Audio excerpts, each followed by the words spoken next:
Before I say anything, let me go what I usually say for last. Let me make that first. And that is, I want to thank my staff, my team, everything that you may have seen on yesterday, everything you see this morning, and everything that you will see later today. It wasn't me, it was the team that put their hands on it and made it happen. And so I want to, before I say anything to you guys, say thank you to my staff and my team for wonderful collaboration with putting things together today. Secondly, look, I'm so happy y'all are here. You look great. We prepared for, I believe, 150. And by count, looks like we had about 200. So that is awesome. Thank you for your presence today.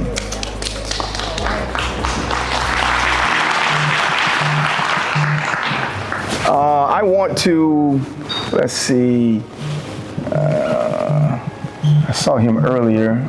Police Chief Kevin Ambo, please stand. Council members, Melvin Haston, our Mayor Pro Temp. Jeffrey Hayes. And look, I don't know, Ambassador, Doctor, Minister, Hosea Reddit. And I take this opportunity to acknowledge in their absence Councilman William Cushenberry and Councilman Randall Johnson. I did see some elected officials in the House. I want to take this opportunity to recognize locally elected officials. I saw Parish Councilman Freddie Frazier.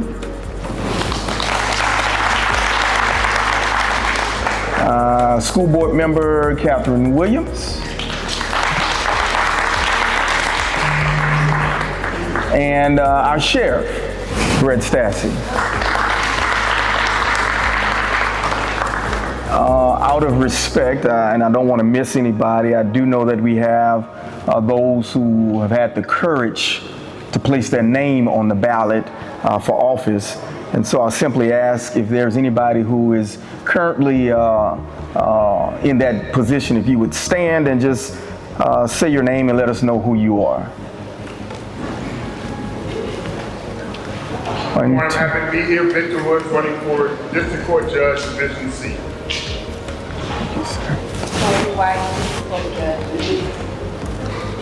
And I think there's one more. Mr. Franklin? I just talked to Mr. Franklin. He stepped out? Okay, I did have a brief conversation with Demetrius Franklin, who is running for school board, the parish-wide seat. And of course, I would be remiss if I did not mention our local candidate, Miss Alicia Grace, also a candidate for judge of District C. District C. Correct. All righty. Thank you guys so much for being here. So look, they want me to stay on time.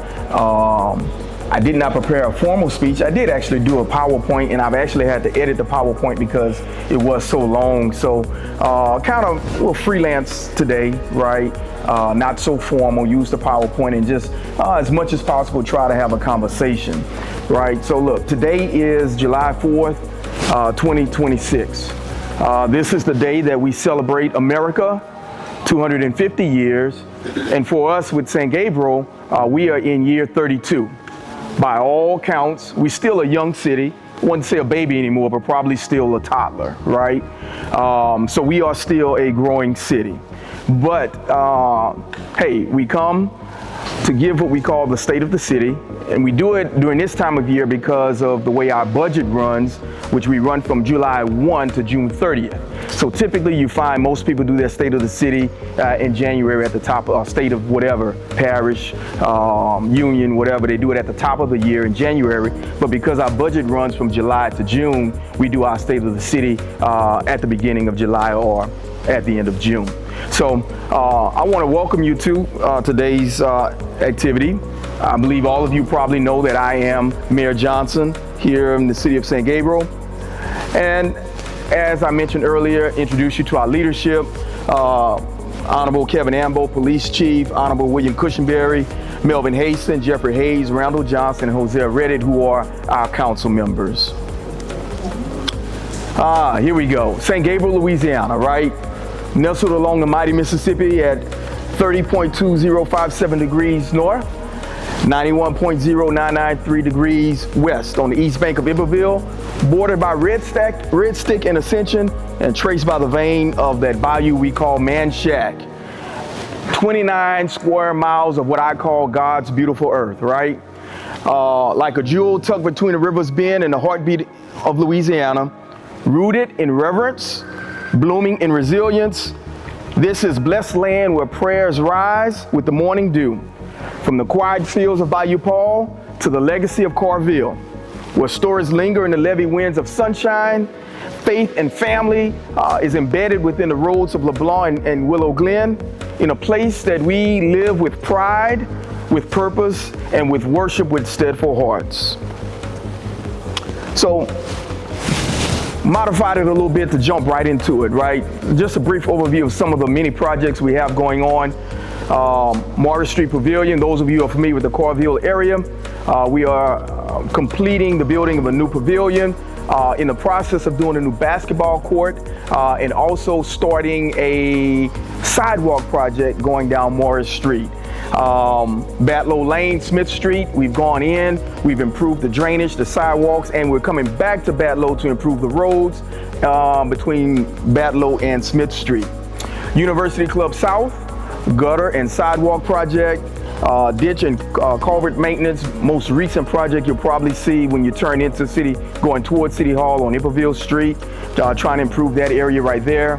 Bayou Paul, which I call West, we're beginning the sidewalk project there, and then the St. Gabriel home site drainage project we have going on. Just a quick overview of some of the many projects that we have going on. Right now we have about $7 million worth of capital outlay projects going on, but I just wanted to kind of touch on these, as these are in what we call the heart of St. Gabriel, and these are the projects that really touch the people. So just wanted to give a quick overview of that.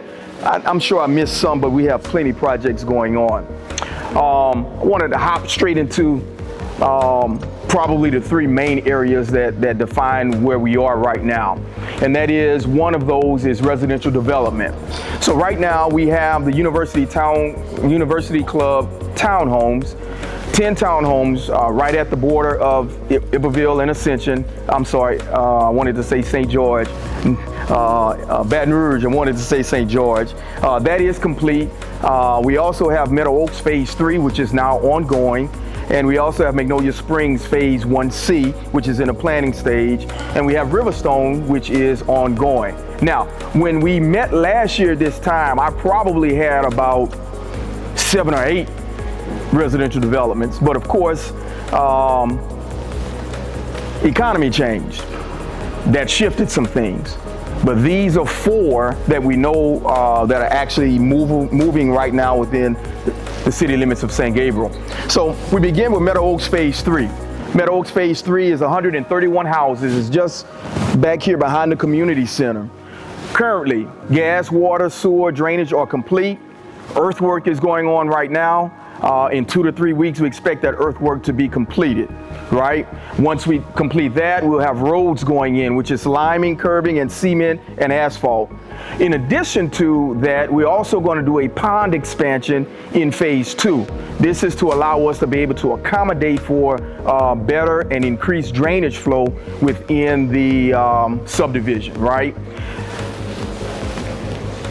At the city and even at my house, I've been having trouble finding workers, getting stuff done because of the weather, right? It's been raining, it's been raining, it's been raining. I recently told somebody, we used to say April showers bring May flowers.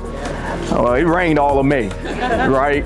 So, but we expect with good weather within 2.5 to 3 months, we expect to be completing construction plans and giving the approval to issue permits to start construction on Phase 3 of Meadow Oaks. Riverstone. This is the biggie, right? Riverstone in totality is 487 homes, Phase 1, which is the one that we're concentrating on right now, is 124 homes. Traffic impact study has been completed. Construction plans are 80% complete, and in 2.5 to 3 months, we will, weather permitting, begin clearing this property to begin Phase 1 of Riverstone. In addition to that, we have gotten approval from DOTD. Those of you who are not familiar with Riverstone, it is in between Bayou Paul Lane and University Club South, or going towards Baton Rouge. We've gotten permission from DOTD to do a northbound turn lane and a southbound turn lane. So we're doing that in order to limit the amount of traffic interruption as people traverse in and out of the subdivision, right? So we're excited about that. I know also with this, the parish is taking the opportunity to expand their gas lines, which will give all of us more increase in flow with our gas. One of the things we're finding is that as storms become more persistent, people make more money. People are getting generators on their homes. Most of these generators are run by gas, right? And so as you got more and more pulling from our gas lines, this gives the parish an opportunity to increase their flow. Magnolia Springs 1C, right? This is the next phase of Magnolia Oaks, which is what we affectionately call Carville. We're talking about 150 homes. These will be at the top of the subdivision, right? We're talking about 2.5 to 3 months before we begin construction. In addition to this, right, our city council has also approved the investigation for the purchase of land for an ATV park in the Carville area, as well as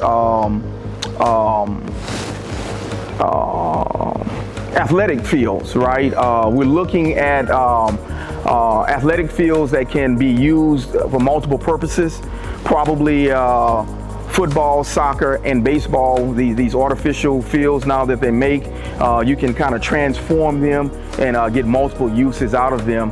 So when you think about that and think about what I said we had going on Morris Street, we are investing a lot of money on the Carville end of town, which is the most southern part of town, of the city, I should say. This is Phase 3 of Meadow Oaks, the one we talked about. Phase 1 and 2 already complete. Phase 1, Phase 2, and this will be Phase 3 here in Meadow Oaks, again situated just behind us. And also Riverstone. This will lie in between Bayou Paul Lane and the parish line. Now Riverstone, ironically, has been approved, I believe, since 2016. But it's finally getting traction and coming to fruition. All right, economic development, right? This is my second topic, right? Could have talked about a lot of things, but I wanted to talk about residential development and I wanted to talk about economic development. Most of you may have seen recently news article, probably a news story, right? I think it was Channel 2. I know we did a couple of interviews with some newspapers. We recently announced the purchase of 18 plus acres situated right out here for the express intent of a grocery store here in St. Gabriel, right? So my spill on this is that this is not just something we're pulling out of the sky, right? This has been a process, right? It's not a mayor thing. It's not a council thing. It's not a chief thing. We have worked together as a team to try to bring this to fruition, right? Efforts are coordinated. It's a citywide strategy, and it's not unilateral action. It is data driven. We have put in a lot of work behind this grocery store. We did a comprehensive review of all parcels along Highway 74 and Highway 30, right? We basically built a database of what was potential property that can be used for retail purchases, right? We did it within a 1 mile, a 3 mile, and a 5 mile radius, right? Because basically that tells us the spending power within that radius, right? So if you take 1 mile, draw a circle, take 3 miles, draw a circle, take 5 miles and draw a circle, and you start looking at the medium income of those areas, it basically gives you the spending power of that area. We evaluated demographics, we did traffic counts, and we did market potential. I did a Monday with the mayor recently, and I told him I think that they were shocked. I was shocked when I found out. You guys would not believe the number of hits St. Gabriel hardware store gets. It is out of this world, right? And I'm saying that to say that that's a reason why this particular piece of property was selected, right? Now, some may say, why 18 acres for one grocery store? Well, it's not just about the grocery store. It's about a retail plan, right? We could have 2-3 acres, but you put your future in your hands when you own all of it, right? And so we are excited about that. Learning from Louisiana's fastest growing city. So again, I stress that we did research with this, right? We consulted with the Lafayette Economic Development Authority leadership. Love her. We studied Broussard, Louisiana, Youngsville, Louisiana, and Zachary, Louisiana, kind of looking at how they built their retail. And we use that as a model, identifying best practices in infrastructure, planning, and demographics. One part I left out is that majority of the council, along with myself and some staff, we went to what we call retail school, right? There's a company called Retail Strategies out of Alabama. They brought us in for about 3 days and taught us everything we needed to know about retail, right? Very interesting process. I now look at retail development is totally different. I understand why I see certain things together, while I'll never see certain things in the same area. I understand why Burger King and McDonald's are bold enough to put their establishments next door to each other, right? I get it. We also attended ICSC, which is the International Council for Shopping Centers conference, where we met developers and site selectors. We participated in the NGA, which is the National Grocery Association conference, which is where we got tied in with Associated Grocers, which we'll talk about in a minute, right? We did have discussions with multiple independent grocers, but we also visited an AG store just south of Lafayette, actual store that was built and about to be opened, just so that we could see and understand that process.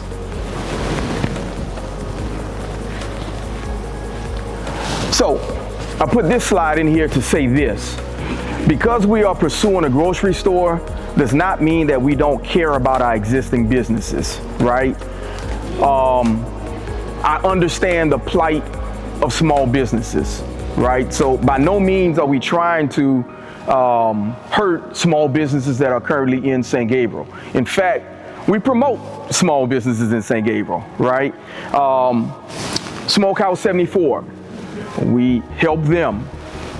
O'Reilly Auto Parts, we help them. And I remember when O'Reilly came, everybody was disappointed. Everybody was disappointed. Why we can't get a grocery store? Why O'Reilly's coming there? And every time I pass O'Reilly's, I see somebody from St. Gabriel in O'Reilly's, right? The medical clinic, we worked with I'm a gentleman from Baton Rouge to open up Amigo Al's, which is a Mexican restaurant here in St. Gabriel. And in the next couple of months, we should be opening up Country Cajun, which was also in the University Club Center. Excited about that, right? So we are steadily, strategically building our retail capacity here in St. Gabriel. But the crown jewel, of course, is to try to get a grocery store here in St. Gabriel. I wanted to mention Under the Moon, Firefly Under the Moon Market 225 best of recently.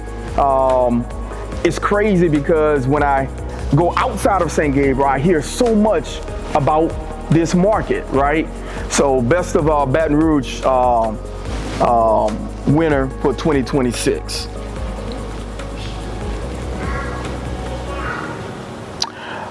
Financial preparation. So what we did was we started looking at our debt that we carry.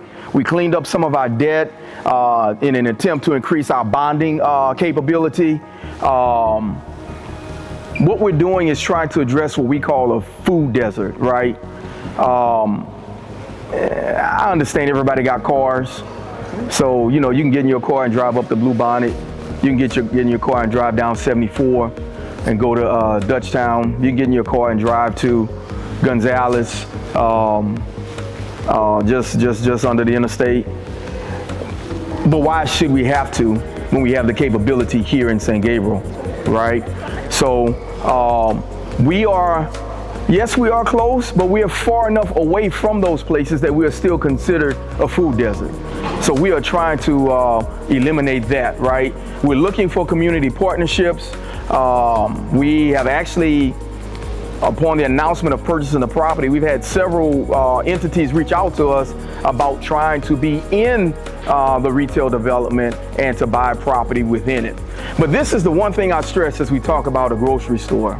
The one thing I stress, in every interview I've done, this is the one thing I have said consistently. This ain't gonna happen overnight.